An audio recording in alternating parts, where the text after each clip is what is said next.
France Inter.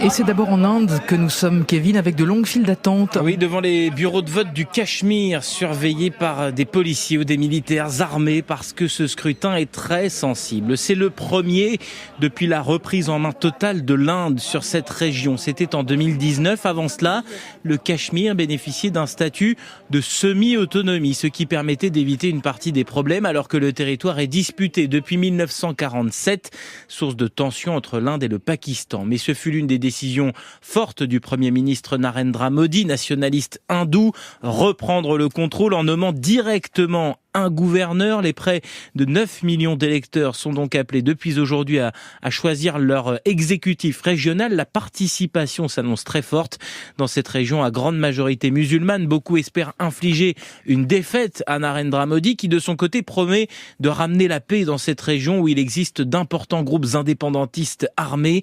2 militaires indiens sont morts vendredi lors d'une fusillade. Et nous sommes au Nigeria où s'est déroulée une grande évasion. Oui, et ça, grâce, si j'ose dire, aux inondations qui touchent le nord-est du pays depuis plus d'une semaine. Ça s'est d'ailleurs passé le 9 septembre. Lundi dernier, un barrage cède.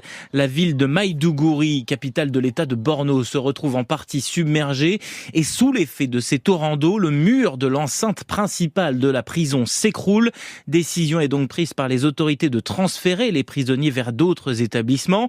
Sauf que le porte-parole de l'administration pénitentiaire nigériane vient d'annoncer que 281 détenus ont réussi à s'échapper à ce moment-là. Seulement 7 d'entre eux ont été retrouvés, ce qui veut dire qu'il en reste 274 dans la nature.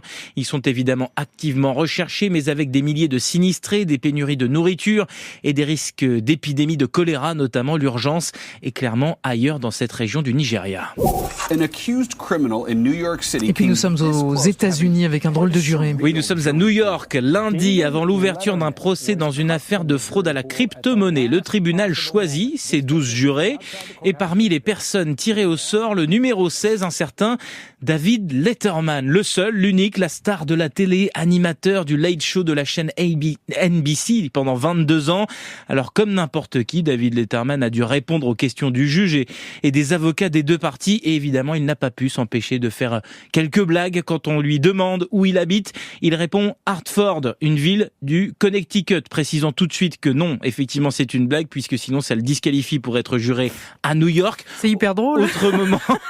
Autre moment savoureux quand on lui demande ce qu'il fait dans la vie.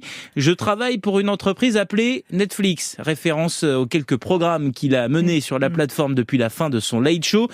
Il n'a pas été retenu dans le jury final, sans véritable explication. On ne peut pas dire qu'il avait l'air particulièrement motivé. Peut-être que le juge n'a pas apprécié les quelques plaisanteries. Voilà, peut-être qu'elles étaient pas bonnes. Kevin Dufraîche, merci beaucoup. Vous reviendrez demain.